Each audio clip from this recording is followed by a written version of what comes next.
454페이지 문제 보겠습니다. 건축법령상 건축물이 대지에 조경을 하지 않아도 되는 건축물에 해당하는 것을 모두 고르라. 그래서 454페이지 조경 의무죠. 그래서 숫자 나와 있는 것들이 두 개가 있었죠. 공장이랑 물류시설. 공장이랑 물류시설. 공장의 경우에는 대지 면적은 5,000 미만, 그 다음에 연면적 합계는 1,500 미만, 그 다음에 산업단지 안에 있는 공장, 이러한 것들은 조경 의무가 배제가 된다라고 했죠. 그래서 보면 기억에 공장인데 대지 면적은 5,000 미만, 그 다음에 연면적 합계는 1,500 미만, 그 다음에 산업단지 안에 있는 공장, 이러한 것들은 조경을 하지 않아도 되죠. 그래서 5번이 정답. 그 다음에 물류시설도 연면적 합계가 1,500제곱미터 미만. 근데 물류시설의 경우에는 어디서는 꼭 조경을 해야 되죠?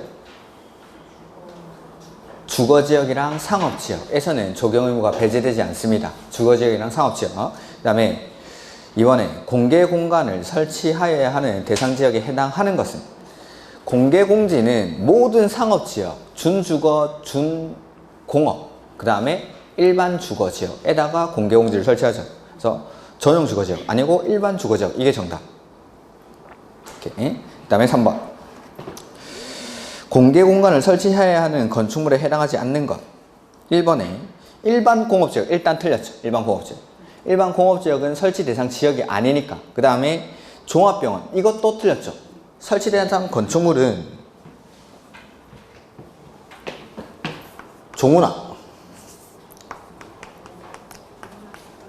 5,000원짜리 문화상품권 파는데 없어? 의료시설은 안 들어가죠. 종합병원은 의료시설인데 이 의료시설은 설치 대상 건축물에 없습니다. 이렇게. 그 다음에 일반 주거지역은 설치 대상 지역 맞고, 교회는 종교시설이겠죠. 종교시설. 그 다음에 준주거지역 설치 대상 지역 맞고, 예식장은 문화집회시설. 이렇게. 그 다음에 일반 상업지역 설치 대상 지역 맞고, 생활 숙박시설은 숙박시설. 그 다음에 유통상업지역은 모든 상업지역이 설치 대상 지역 맞으니까 맞고, 여객 자동차 터미널 운수시설이죠. 사람 실어 나가니까 운수시설. 이렇게. 그 다음에 4번 대지와 도로 등에 관한 설명으로 틀린 것. 연면적 합계가 2,000제곱미터인 공장의 대지는 너비 6m 이상의 도로에 4m 이상 접해야 한다. 자, 원칙적으로 대지는 도로에 얼마 이상 접해 있어야 되죠? 2m 이상. 그래서 폭은 4m 이상이 되고 너비 4m 이상의 도로에 2m 이상 접하여야 한다. 이게 원칙인데, 큰 건물들은 더 넓은 도로에 더 많이 접하라고 했죠. 그래서 연면적이 2,000제곱미터 이상인데 공장은 얼마? 3,000제곱미터 이상. 공장은 3,000제곱미터 이상인 건축물은 너비 6m 이상의 도로에 4m 이상 접할 것을 요건으로 하죠. 그래서 지금 연면적 합계가 2,000제곱미터인 공장이 아니라, 원칙은 2,000인데 공장은 3,000. 그래서 틀렸죠. 2번 쓰레기로 매립된 토지에 건축물을 건축하는 경우에는 지반이 약하니까 건물 지으려면 성토, 지반 개량 등 필요한 조치를 해야겠죠. 그 다음에 3번 군수는 건축물의 위치나 환경을 정비하기 위해서 필요하다고 인정하면 4m 이하의 범위에서 건축선을 따로 지정할 수 있다. 이게 지정 건축선이었죠. 허가권자가 시가 제한에서 건축물의 위치나 환경을 정비하기 위해서 건축선을 따로 지정할 수가 있습니다. 그게 지정 건축선. 그래서 국계법상 도시지역에서 범위는 4m 이하의 범위에서. 이렇게. 4번 담장의 지표 위 부분은 건축선의 수직면을 넘어서는 아니 된다. 맞죠? 건축물과 담장은 지표 위에 있는 부분은 건축선의 수직면을 넘으면 안 됩니다. 보행이나 자동차 통행에 방해를 줄 수 있으니까. 다만 지표 아래 부분은 그러하지 아니하다라고 했었죠. 그 다음에 5번 공장 주변에 허가권자가 인정한 공지인 광장이 있는 경우 연면적 합계가 1,000제곱미터인 공장의 대지는 도로에 2m 이상 접하지 않아도 된다. 자, 건축물의 대지는 도로에 2m 이상 접해야 되죠. 왜냐하면 대지에 있는 건물에 출입해야 되니까. 해서 출입에 지장이 없는 경우에는 도로에 접하지 않아도 관계가 없습니다. 첫 번째, 건물에 출입이 지장이 없는 경우. 두 번째는 허가권자가 인정한 공지가 있을 때, 세 번째는 농막, 그 중에서 두 번째 사유죠. 허가권자가 인정한 공지가 있으면은 그 공지로 왔다 갔다 하면 되니까 이러한 공장들은 도로에 접하지 않아도 관계가 없다라는 거. 오케이. 그 다음에 5번 옳은 것. 도시군 계획 시설에 건축하는 가설 건축물은 뭘까요? 허가 대상 가설 건축물. 도시군 계획 시설 예정지에 설치하는 가설 건축물은 허가 대상 가설 건축물이었죠. 이거 좀 있으면 철거해야 되죠. 적용합니까 안 합니까? 안 하죠. 규모 필요 없고, 규모는 그냥 헷갈리라고 써놓은 거고, 허가 대상 가설 건축물은 좀 있으면 철거해야 되니까 적용을 하지 않죠. 이렇게 하여야 한다. 틀렸죠. 그래서 도시군 계획 시설 예정지 나오고 가설 건축물 나오면은 이건 허가 대상 가설 건축물. 두 번째, 면적 5,000제곱미터 미만인 대지에 건축하는 공장은 적용을 하지 아니할 수 있다. 대지 면적은 5,000 미만, 연면적 합계는 1,500 미만, 산업단지 안에 있는 공장, 요 세 가지 공장은 적용을 하지 않아도 되죠. 그래서 지금 면적 5,000제곱미터인 대지, 그러니까 대지 면적 5,000 미만이죠. 대지 면적 5,000 미만, 적용을 하지 않아도 된다. 맞고. 녹지, 관리, 농림, 자연환경 보전지역에는 적용을 합니까 안 합니까? 안 하죠. 뭐 창고고 뭐고 녹지, 관리, 농림, 자연환경 보전지역에는 적용을 하지 않습니다. 4번 상업지역에 건축물에 설치하는 공개공지 면적은 대지 면적의 10% 이하 넘어야 한다가 아니라 자기 땅에다가 공개공지 다 설치하면 10% 넘게 설치하면 자기 건물은 어디다 짓습니까? 10% 이하에서. 그 다음에 공개공지 등을 설치하는 경우에는 건축물의 건폐율은 완화에 적용할 수 있으나 높이 제한은 완화에 적용할 수 없다. 아닙니다. 건폐율, 용적률, 높이를 완화할 수 있죠. 근데 대통령령에서는 용적률이랑 높이만 1.2배까지 완화하여 적용한다. 라는 거. 그 다음에 6번 공개공지의 면적은 대지 면적의 10% 이내에서 설치를 하죠. 그리고 용적률이나 높이는 얼마까지 완화해 줍니까? 1.2배까지. 그래서 10% 1.2배. 이게 정답. 그 다음에 7번에 옳은 것. 손괴 우려가 있는 토지에 대지를 조성하면서 설치한 옹벽의 외벽면에는 옹벽의 지지 또는 배수를 위한 시설물이 밖으로 튀어나오게 하여서는 아니 된다. 그렇죠. 지지를 위한 시설이나 배수를 위한 시설 외의 구조물이 튀어나오면 안 됩니다. 그러니까 지지를 위한 시설이나 배수를 위한 시설은 튀어나와도 되죠. 오케이. 2번 건축물의 대지는 얼마 이상 도로에 접해 있어야 되죠? 2m 이상 도로에 접할 것을 요구를 하죠. 6m 이상이 아니라 2m 이상 도로에 접하면 되죠. 그 다음에 3번 도시군 계획 시설에 건축하는 가설 건축물. 이게 뭐였죠? 허가 대상 가설 건축물. 적용합니까 안 합니까? 안 하죠. 4번 바닥면적 합계가 5,000제곱미터 이상인 농수산물 유통시설의 경우에는 공개공지를 설치해야 한다. 아니죠. 판매시설 중에 제외되는 게 농수산물 유통시설은 공개공지를 설치하지 않죠. 그 다음에 건축물의 지표 아래 부분은 건축선의 수직면을 넘을 수 있다. 맞죠? 건축물이나 담장은 건축선의 수직면을 넘지 않는 구조로 해야 되는데 지표 아래 부분은 그러하지 아니하다. 추가적으로 높이, 도로면으로부터 높이 4.5m 이하에 있는 부분은 출입문이나 창문 등을 열었을 때도 건축선의 수직면을 넘지 않는 구조로. 이렇게. 그 다음에 459페이지 1번. 층수가 63층이고 높이가 190m인 건축물은 고층 건축물입니까? 초고층 건축물입니까? 초고층 건축물. 50층 이상이거나 높이가 200m죠. 그러니까 또는입니다. 또는. 50층 이상 또는 200m 이상. 고층 건축물은 층수는 30층 이상이거나 100 곱하기 4에서 120m 이상. 그래서 또는이라는 거. 또는. 그러니까 63층이니까 초고층 건축물이겠죠. 이러한 초고층 건축물에서 피난 안전구역을 설치할 때는 몇 개 층마다? 30개 층마다 한 개소씩 설치하는 게 원칙. 이렇게. 그래서 4번이 정답이고 2번 이런 거 보지 마시고 3번 건축법령상. 이게 작년 문제인데 건축법령상 국가가 소유한 대지의 지상의 여유 공간에 구분지상권을 설정해서 시설을 설치하는 경우 허가권자가 구분지상권자를 건축주로 보고 구분지상권이 설정된 부분을 대지로 보아 건축 허가를 할 수 있는 시설에 해당하는 것은, 자, 지하철역 같은 데 가죠. 지하철역 같은 데 가면은 그 지하에 그 내려가는 길에 좀 밑으로 많이 내려가는데 보면은 커피집이나든지 화장품 가게, 더 페이스샵 이런 거 들어와 있죠. 그겁니다, 그거. 그래서 국가나 지자체가 소유한 지상, 지하의 여유 공간에다가 구분 지상권을 설정합니다. 구분 지상권은 민법 시간에 배웠겠죠? 구분 지상권. 내 소유권은 지표면을 중심으로 지상, 지하의 정당한 이익이 버치는 범위까지 소유권에 미치는 거죠.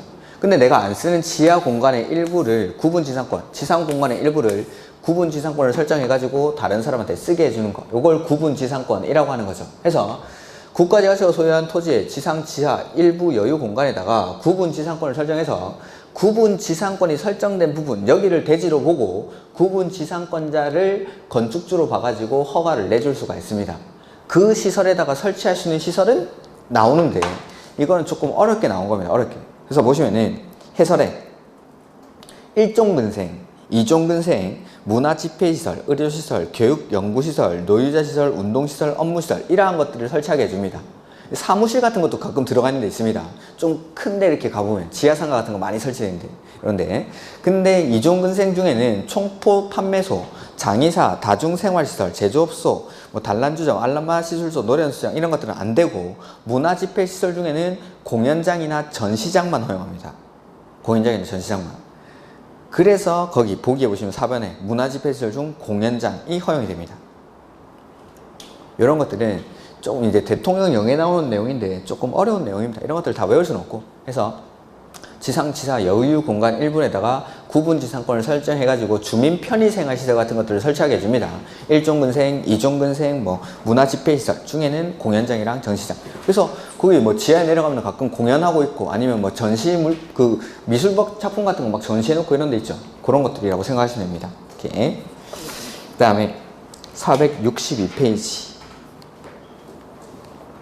하나의 건축물이 방화벽을 관계로 방화지구와 그 밖의 구역에 속하는 부분으로 구획된 경우 건축물의 전부에 대해서 방화지구 안의 건축물에 관한 건축법 규정을 적용한다.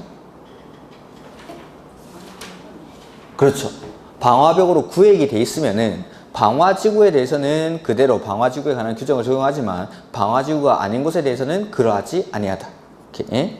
그 다음에 하나의 건물이 방화지구와 그 밖의 구역에 걸치는 경우 그 건축물 전부에 대해서 방화지구 안의 건축물과 대지 등에 관한 건축법 규정을 적용한다. 이게 맞죠. 이게 2번이.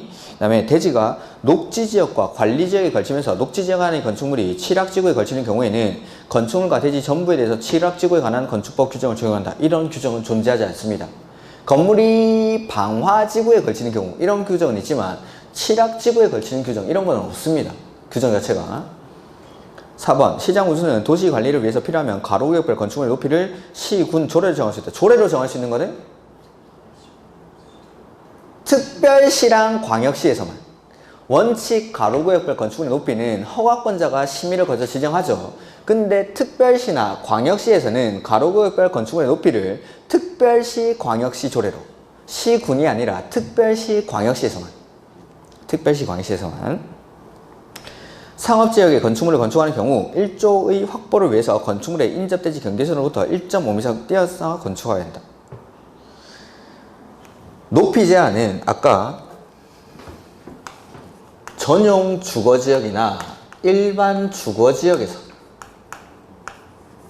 전용 주거지역이나 일반 주거지역에서는 원칙 어디서부터? 북방향 인접대지 경계선으로부터 건축물 높이 9m 이하인 부분은 1.5m를 띄워서 건축하고 9m를 넘는 부분은 건축물 각 부분 높이의 2분의 1 이상을 띄워서 건축한다. 그래서 전용 주거지역이나 일반 주거지역에서 일조권 확보를 위한 높이 제한 적용을 받는 거지 상업지역에서는 적용하지 않죠. 일반 주거지역이나 전용 주거지역에서. 예? 그 다음에 2번 틀린 것. 전용 주거지역과 일반 주거지역 안에서 건축물의 건축에 대해서는 1조의 확보를 위한 높이 제한이 적용된다. 네. 전용 주거지역이나 일반 주거지역이거나 여기가 아니더라도 공동주택일 때. 공동주택일 때. 두 번째, 일반 상업지역에 건축하는 공동주택으로서 하나의 대지에 2동 이상을 건축하는 경우에는 채광 확보를 위한 높이 제한이 적용된다. 아닙니다. 자, 이거 아까 안 읽은 것 같은데 죄송합니다.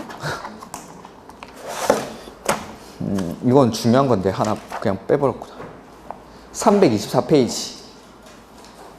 요약서 324페이지.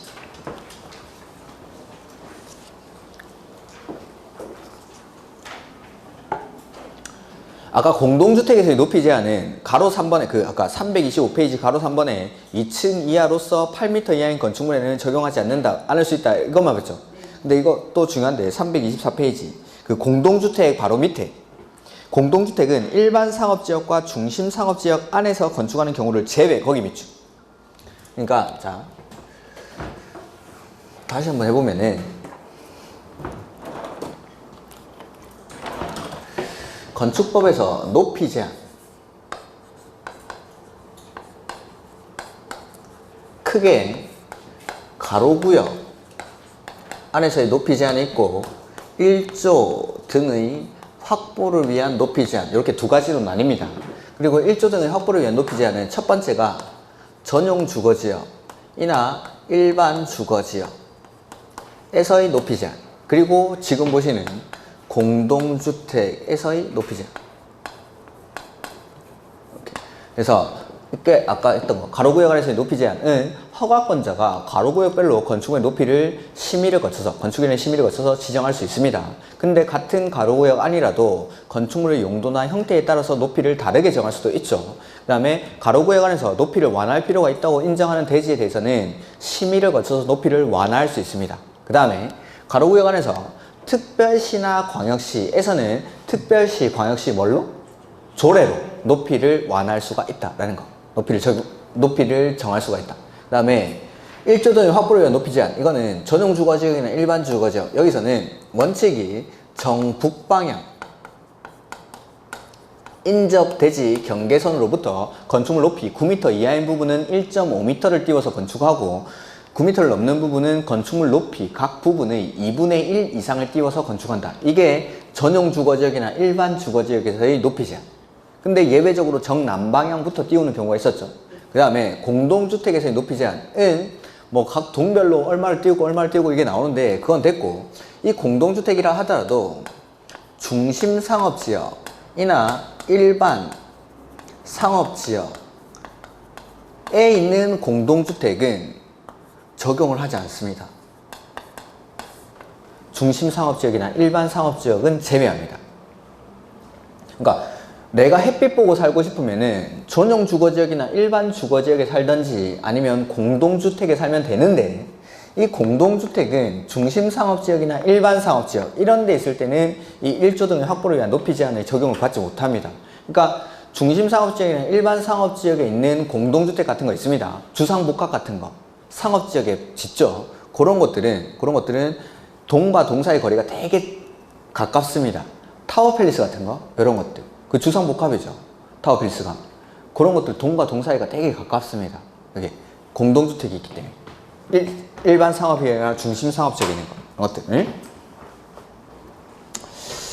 요 정도. 그래서 일반 상업지역에 건축하는 공동주택으로서 니까 공동주택이지만 일반 상업지역에 있기 때문에 1조 등의 확보를 위한 높이 제한을 적용하지 않습니다. 그 다음에 3번 이거는 보지 마십시오. 없어진 겁니다. 4번 허가권자는 같은 가로구역에서 건축물의 용도 및 형태에 따라 건축물의 높이를 다르게 정할 수 있죠.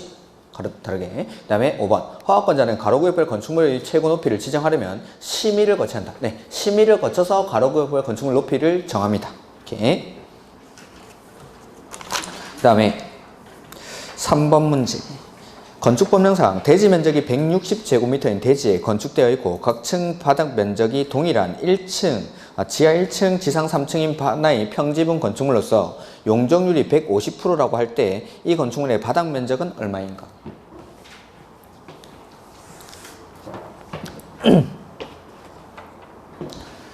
대지 면적이 160제곱미터.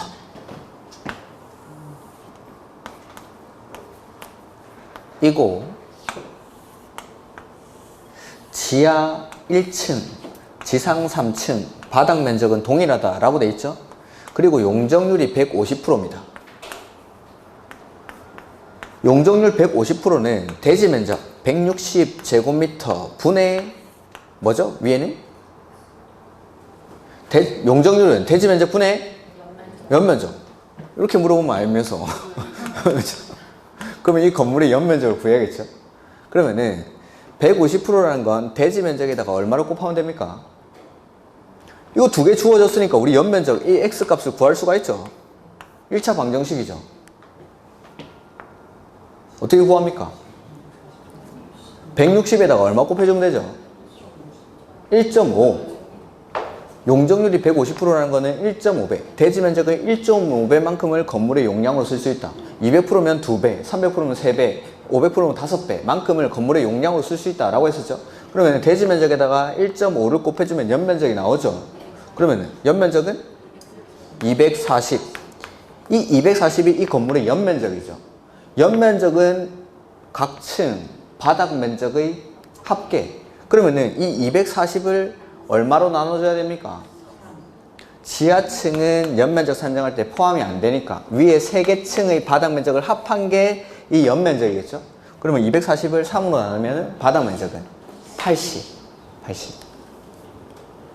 지하층은 용적률 산정할 때 제외되니까 위에 있는 3개 층 요거를 이 바닥 면적들을 합한 게 연면적 240이니까 3으로 나눠줘야겠죠. 그 다음에 건축법령상 4번에 건축물이 있는 대지는 조례로 정하는 면적의 우물치 조례로 정하는 정도 주거지역, 상업공업, 녹지, 기타. 그러면 비도시 지역이나 주거지역 찾으면 되겠죠. 비도시 지역은 없고 주거지역 몇 번? 1번 제2종 전용 주거지역 60. 오케이. 그 다음에 5번 건축법령상 1000제곱미터의 대지에 건축한 건축물의 용적률은 얼마인가? 이런 계산 문제는 제가 풀어봤자 이게 소용이 없는데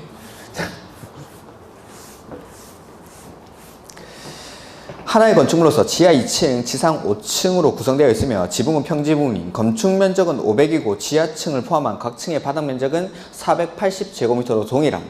지하 2층은 전부 주차장, 지하 1층은 일종 근생으로 사용됨, 지상층 5개층은 전부 업무실로 사용됨. 자, 용적률 산정할 때 연면적에서 제외되는 게 뭐죠?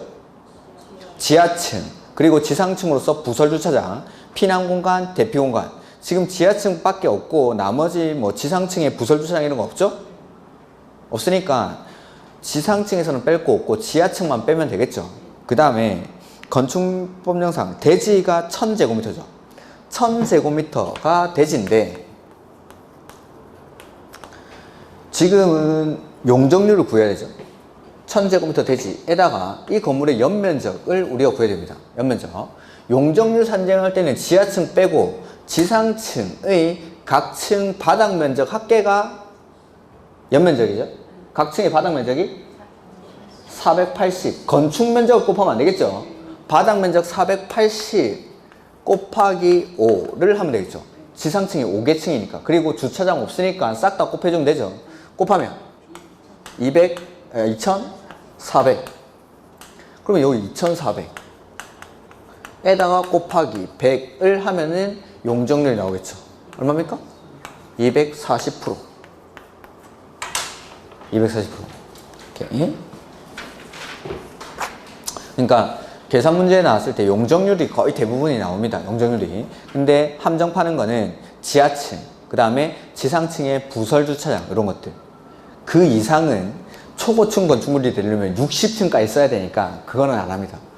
240 곱하기 60 하는 순간 이건 거의 뭐 포기하겠죠. 뭐 이런 거 480에 60 곱하고 이러면 또 공법 시간에도 계산기를 꺼내야 됩니다. 그러니까 60층 이렇게는 안 나오니까 피난공간이나 대피공간 이런 것들은 좀 나오기 힘들겠죠. 해서 함정을 주로 파는 게 지하층이라든지 지상층에다가 일부 공간에 주차장을 설치합니다. 주차장을. 그럼 주차장을 지상층에서는 주차장만 있는지 없는지 확인하면 됩니다. 오케이. 그 다음에 지하층은 그냥 무조건 빼야 되고. 그 다음에 6번 옳은 거. 건폐율은 대지 면적에 대한 건축물의 바닥 면적의 비율이다. 건폐율은 대지 면적분의 건축 면적. 건폐율은 대지 면적분의 건축 면적. 그 다음에 용적률을 산정할 경우 연면적에서 지하층은 포함되지 않는다. 맞죠? 맞죠? 3번 건축법 규정을 통해서 국계법상의 건폐율 최대한도를 강화하여 적용할 수 있으나 이를 완화하여 적용할 수 없다. 아닙니다. 자, 건폐율이나 용적률 최대 한도는 어디서 규정을 하죠? 565-9887 이거 어디서 배웠습니까? 국계법에서. 그러니까 건폐율이나 용적률 최대 한도는 국계법에서 정하는데 건축법에서는 그 국계법에서 정한 최대 한도를 강화할 수도 있고 완화할 수도 있습니다. 그리고 강화 또는 건축법에서 그 기준을 강화 또는 완화할 때는 국계법 규정보다도 건축법 규정을 따릅니다. 이렇게. 그 다음에 2번 하나의 대지에 건축물이 둘 이상 있는 경우 용적률 제한은 건축물별로 적용하는 게 아니라 하나의 대지 아니니까 통합해서 적용하는 통합해서. 그러니까 이 대지에 여기 건물이 이렇게 있고 옆에 또 조그마한 건물이 하나 더 있습니다. 이 건물의 연면적을 다 더해야 됩니다. 이 건물 연면적이랑 이 건물 연면적 더해가지고 용적률을 산정합니다. 5번 도시지역에 건축물이 있는 대지를 분할하는 경우에는 건폐율 기준에 못 미치게 분할하는 것도 가능하다. 자, 이거는 기억이 안 나실 것 같으니까 한번 보면은 아까 분할 제한이라는 게 있었죠. 주거지역 60, 상업공업 150, 녹지 200, 기타 60 보다 작게 분할하는 게 안 된다라고 했죠.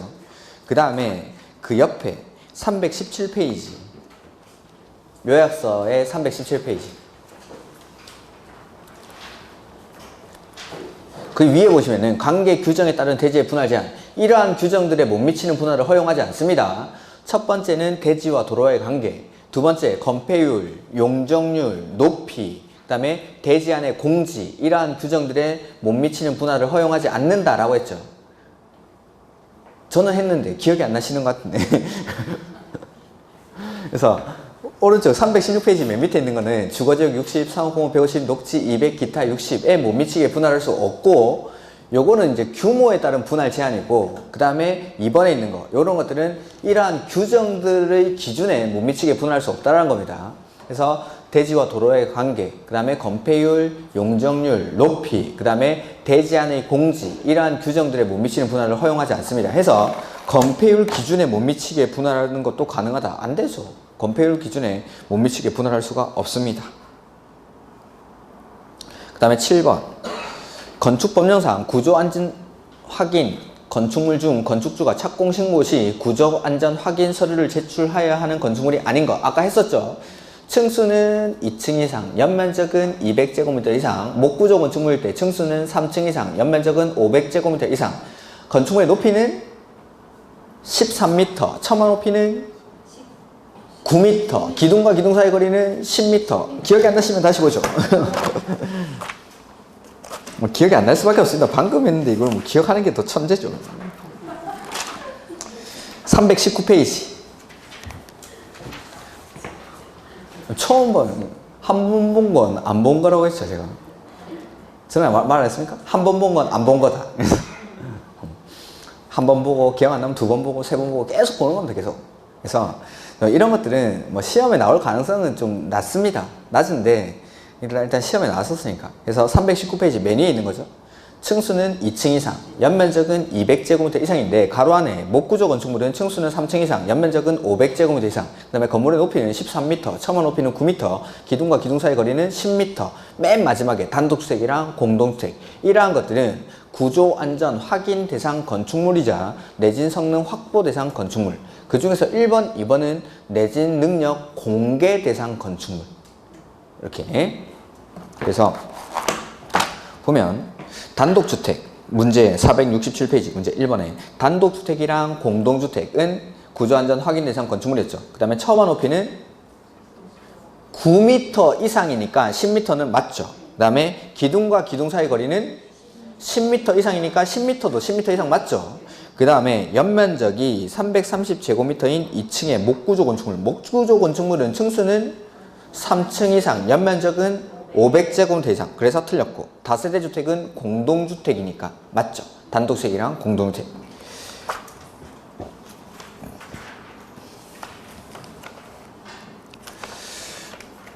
그 다음에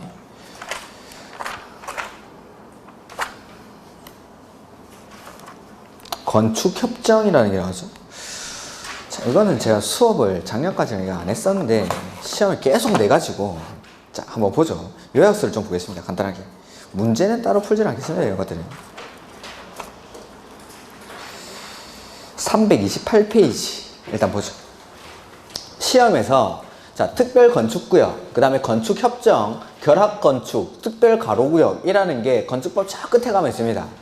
특별건축구역, 건축협정, 결합건축, 그 다음에 특별가로구역 이런 것들. 그 중에서 특별가로구역 버립니다.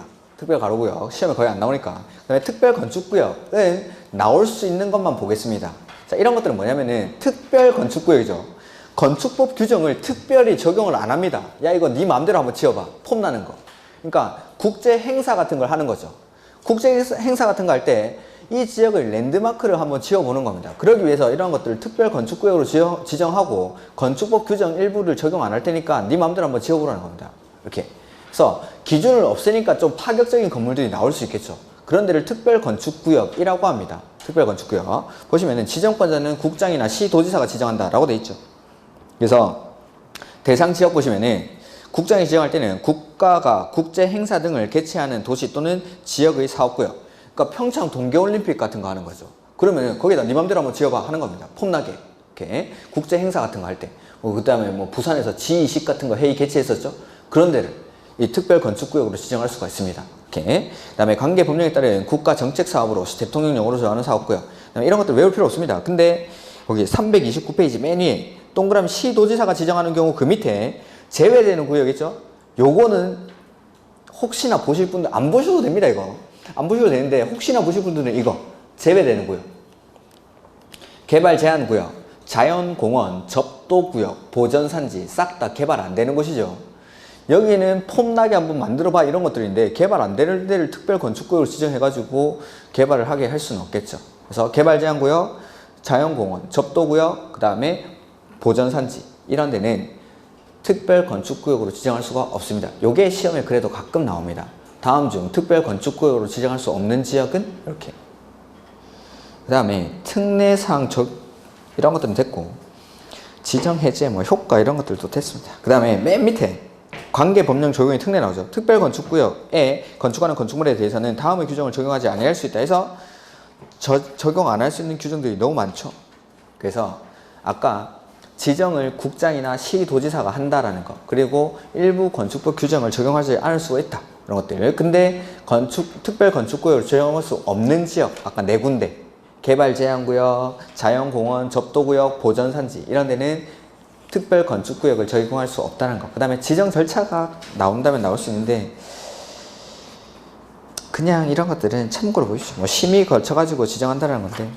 그 다음에 최근에 많이 나왔던 게 건축협정이라는 게 시험에 많이 나왔습니다. 최근에는 320페이지 보시면은 건축협정의 체결이죠. 토지 또는 건축물 소유자, 지상권자 등 대통령령으로 정하는 자. 그 다음에 가로는 쭉 띄워놓고 는 거기 전원의 합의 밑줄. 건축협정을 체결할 때는 전원의 합의로 체결합니다.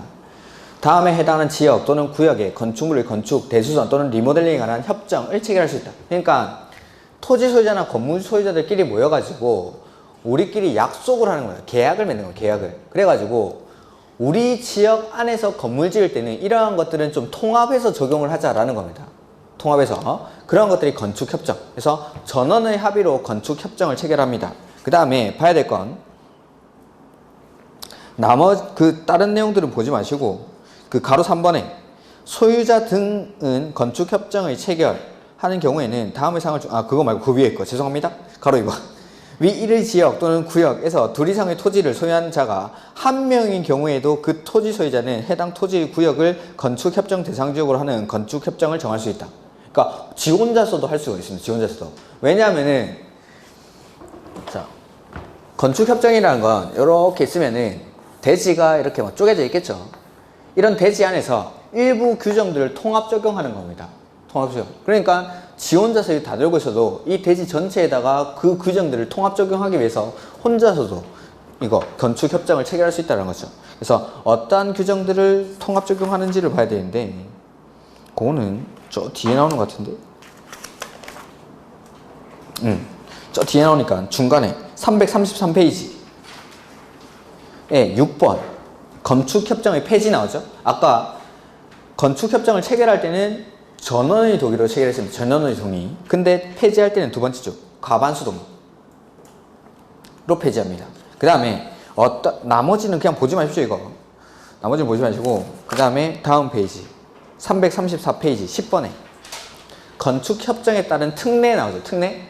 그래서 건축협정을 체결하여 둘 이상의 건축물을 벽을 맞벽으로 하여 건축하려는 경우 맞벽으로 건축하려는 자의 공동으로 허가를 신청할 수 있다. 맞벽 건축이 뭔지는 아시겠죠? 벽을 맞대고 있는 겁니다. 벽을. 건물이. 원래는 건물이 벽이 있고 조금 띄우고 건물 짓고 이렇게 해야 되는데 이렇게 하라고 벽을 맞대고 건물을 이렇게 짓는 거죠. 이걸 맞벽 건축이라고 하는 거죠.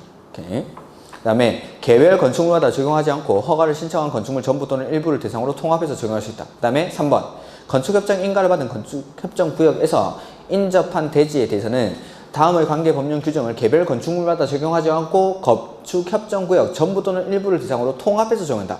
이러한 규정들을 통합 적용하겠다라는 겁니다.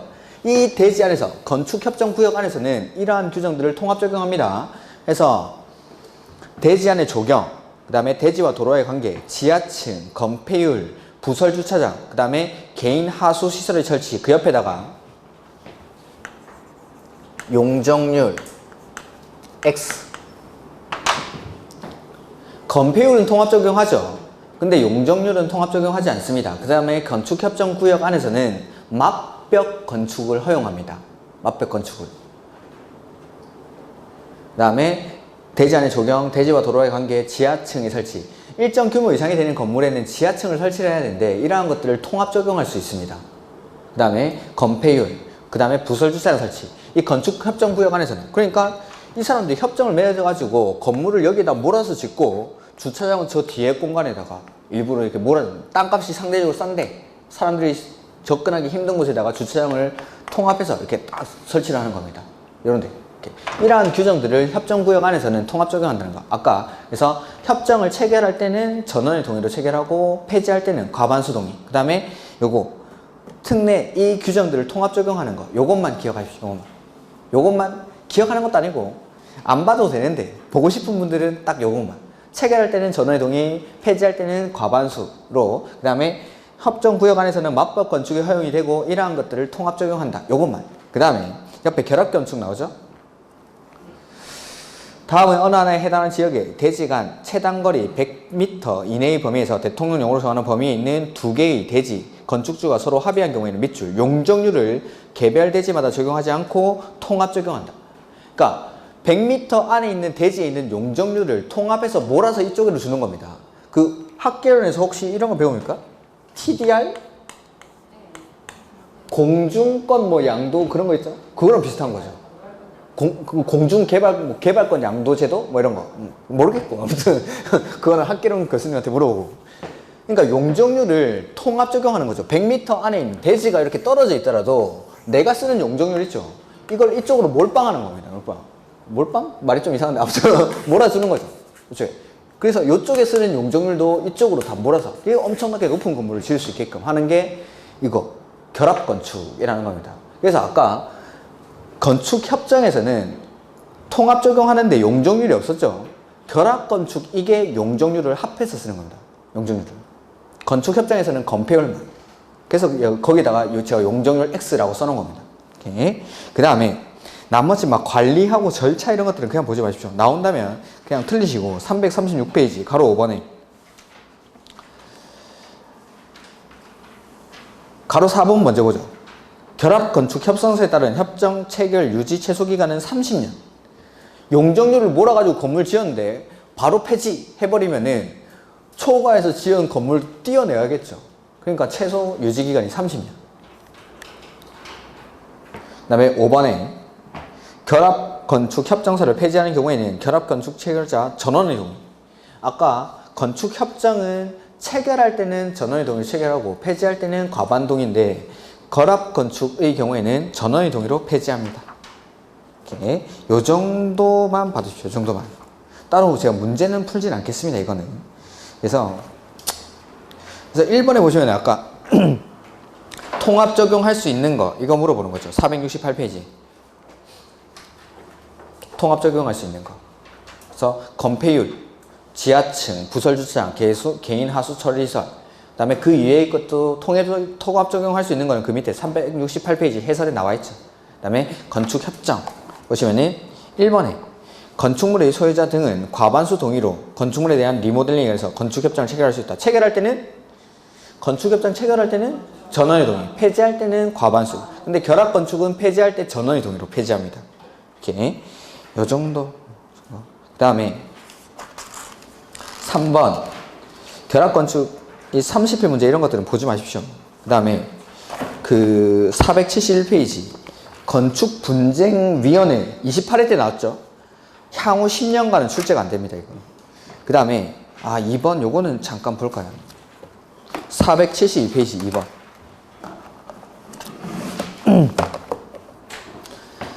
건축법령상 국장이 정하여 고시하는 건축물을 건축 설비 및 대지에 관한 범죄 예방 기준에 따라 건축하여야 하는 건축물에 해당하지 않는 것. 자, 일정한 건물을 지을 때는 국장이 정하는 범죄 예방 기준에 맞춰서 건물을 지어야 됩니다. 그러니까 범죄 발생 우려가 많은 곳에서는 뭐 CCTV를 의무적으로 설치하고 이러한 것들입니다. 가로등을 설치하고 이렇게 해서 거기 해설을 바로 보죠. 그래서 1번은 됐고 2번에 보시면은 다음의 대통령령으로 정하는 건축물은 위 1의 범죄 예방 기준에 따라 건축하여야 한다 라고 해서 다가구 첫 번째 다가구 아파트 연립 다세대 이렇게 돼 있죠.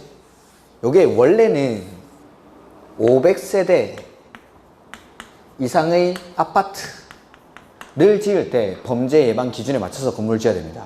근데 이게 언제 개정이 됐냐면은 몇 년 전도 아니지 최근이었죠. 그 신림동에 미친놈이 그 계단에 기다리고 있다가 여자 들어갔는데 문 잡고 이랬던 적 있죠. 그 강간으로 막 이렇게 고소했는데 강간은 아니다 뭐 이런 식으로 뭐 나왔었는데 그게 일어나고 나서 이거 바로 개정을 했습니다. 해서 원래는 500세대 이상의 아파트였다가 지금 보시면은 다가구가 대표적으로 원룸이죠. 원룸 다가구랑 그다음에 아파트 연립 다세대 공동주택 싹 다 그러니까 세대수 기준 자체를 없애버렸습니다. 그러니까 원룸에서 사고 같은 게 많이 발생하니까 그런 것들을 위해서 범죄 예방 대책에 맞춰가지고 건물을 지어야 됩니다. 그 다음에 밤에 보면은 편의점에 혼자 알바했는데 거기 가가지고 강도 많이 나죠. 강도소. 그래서 일종근생, 일용품을 판매하는 소매점. 대표적으로 편의점이겠죠. 일종근생 중에 일용품을 판매하는 소매점. 그 다음에 이종근생 중에 다중생활시설. 이건 뭐죠? 고시원도 사고 많이 나죠. 이런 것들. 그래서 CCTV 같은 걸 반드시 설치를 해야겠죠. 그 다음에 문화집회시설, 교육, 연구시설, 노유자시설, 수련시설, 업무시설 중 오피스텔 이것도 1인 가구 많이 사는 거죠. 그 다음에 숙박시설 중 다중생활시설. 다중생활시설이 500제곱미터 미만짜리들은 요거 2종근생이고 500제곱미터 이상 되면은 숙박시설이라고 했죠. 고시원 같은 거 이런 것들.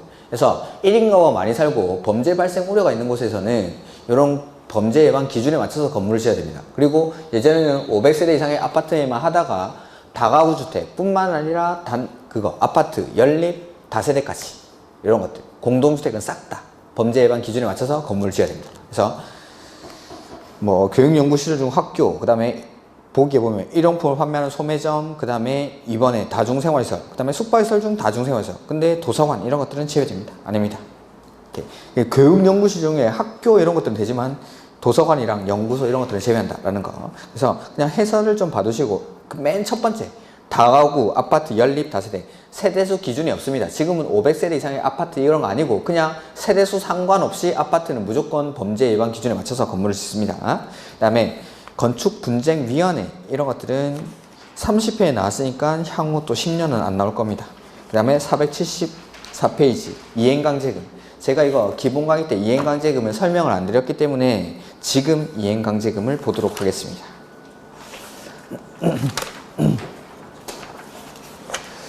요약서는 327페이지. 이행강제금은 제 그 노트에는 건축법 맨 끝에 가면 나옵니다. 이행강제금, 우리 이행강제금을 농지법에서 한번 배운 적이 있습니다. 농지법에서 이행강제금은 항상 명령을 내렸는데 그 명령에 불응한 사람에 대해서 명령 불응의 제재 조치로 부과하는 돈이 이행강제금입니다. 이행강제금. 그래서 자 가로 1번 보시면은 327페이지 요약서. 허가권자는 이 법 또는 이 법에 따른 명령이나 처분에 위반되는 대지, 건축물에 대해서는 이 법에 따른 허가 또는 승인을 취소하거나 그 건물의 건축주, 시공자, 관리인, 소유자, 관리자 또는 점유자에게 공사 중지를 명하죠. 그 다음에 상당한 기간을 정해서 건축물의 철거, 개축, 증축, 수선, 용도 변경, 사용 금지, 사용 제한, 그 밖에 필요한 조치를 명할 수 있습니다. 자, 건축법 규정에 위반된 건물이 있습니다. 이 지역에 건폐율이 50%밖에 안 되는데 이 사람이 건폐율을 초과해서 건물을 지은 거죠. 50%밖에 안 되는데 건폐율이 60% 이렇게 지은 겁니다. 건물을. 그러면은 거기 공사 중지를 명하거나 내지는 그 뒤에 건물 철거, 개축, 증축, 수선, 용도 변경, 사용 금지, 사용 제한, 그 밖에 필요한 조치를 명할 수 있습니다. 이런 명령을 내렸죠. 이러한 명령에 불응했을 때 취하는 조치가 이행강제금이라는 겁니다. 이행강제금. 응? 그래서 가로 2번 이거는 됐습니다. 이거 보지 마시고 이행강제금. 시정 명령을 이행하지 않은 경우. 명령을 내렸는데 이행을 안 하면은 이 이행강제금을 부과하죠. 그 다음에 부과 금액인데 건폐율, 용적률, 무허가, 무신고 딱 요 네 가지 위반. 건폐율, 용적률, 무허가, 무신고. 그러니까 건축법의 규정들이 엄청 많겠죠. 그 규정들 중에서 딱 요 네 가지 위반. 무허가, 무신고, 건폐율, 용적률 위반에 대해서는 자, 제곱미터당 시가 표준액의 50%에 해당하는 금액에다가 위반 면적을 곱합니다. 그러면 일정한 금액이 나오겠죠. 자, 제곱미터당 시가 표준액이 100만원이다 라고 하면은 이 50%가 50만원이죠. 그러면은 여기에다가 위반 면적이 100제곱미터라고 가정을 하면은 이 금액이 50만원에다가 100을 곱하면 되겠죠. 5천만원. 나왔죠? 이 5천만원에다가 위반 사항에 따라서 각각의 비율을 곱합니다. 무허가, 그 다음에 용적률 위반, 그 다음에 건폐율 위반, 그 다음에 무신고. 무허가는 100%, 용적률은 90%, 건폐율은 80%, 무신고는 70% 만큼을 곱한 금액의 범위 안에서 이행강제금을 부과합니다. 이렇게 요 네 가지 위반만. 무허가, 무신고, 건폐율, 용적률 위반할 때는 제곱미터당 거기 읽어보면은 위반 면적 곱하기 제곱미터당 시가 표준액에다가 50%를 곱해놨죠. 그러니까 제가 한 거랑 뭐 곱하기 순서만 달라졌지 뭐 똑같은 거죠. 제곱미터당 시가 표준액의 50%에 해당하는 금액에다가 위반 면적을 곱하면 금액이 나오고 그 금액에다가 위반 사항에 따라서 각각의 비율을 곱합니다. 그 명시되어 있는 박스에. 그래서 건폐율은 80%, 용적률은 90%, 무허가는 100%, 무신고는 70%. 이렇게. 요게 우리 지금 나와 있는 문제입니다. 그 이 474페이지에 나와 있는 문제. 그 비율을 높은 데서 낮은 데로 옳게 나열한 건 뭐 이런 거죠. 그래서 무허가는 100%, 무신고는 70%, 용적률은 90%, 건폐율은 80%. 이렇게. 요렇게 이행강제금을 구한다라는 거. 그 다음에 요 네 가지 위반 말고 나머지 위반. 그러니까 건축법에 수많은 규정들이 있는데 무허가, 무신고, 용적률, 건폐율 위반에 대해서는 요렇게 이행강제금을 부과를 합니다. 제곱미터당 시가 표준액의 50%에 해당하는 금액에 위반 면적을 곱해서 각각의 비율을 곱해서 나온 금액. 요거를 이행강제금을 부과하는데 나머지 위반, 다음 페이지. 기타 위반 시에는 제곱미터당 시가 표준액의 10%. 제곱미터당 시가 표준액의 10%. 그 다음에 이행강제금의 가중이죠. 허가권자는 영리 목적을 위한 위반이나 상습적 위반 등 대통령령으로 정하는 금액의 경우에는 금액의 거기 100분의 100을 가중합니다. 100분의 100. 100분의 100. 이게 예전에 100분의 50이었는데 개정이 된 겁니다. 100분의 100. 그래서 그 밑에 대통령령으로 정하는 경우 나오죠. 1번 영리, 2번 영리, 3번 영리, 4번이 이게 상습인데 동일인이 최근 3년 내에 2회 이상 이 법을 위반한 경우 3년 내에 2회 이상 위반했을 때. 그 다음에 절차 보시면은 이행강제금은 허가권자가 부과합니다. 허가권자가 건축주에게 부과를 하는데 부과를 할 때는 반드시 서면으로 부과를 해야 됩니다. 서면으로. 문서로. 그리고 부과하기 전에 부과할 때는 의견 진술 기회를 10일 이상 줍니다. 10일 이상. 그리고 계곡, 알려줘야 된다 이 말인데 이거는 문서로 해야 되고 그 다음에 행정쟁송을 제기할 비송 이거에 대해서 불복할 때는 소송을 제기할 수 있습니다. 근데 이거는 문제 나오면 하죠. 비송사건 절차법이라는 게 있는데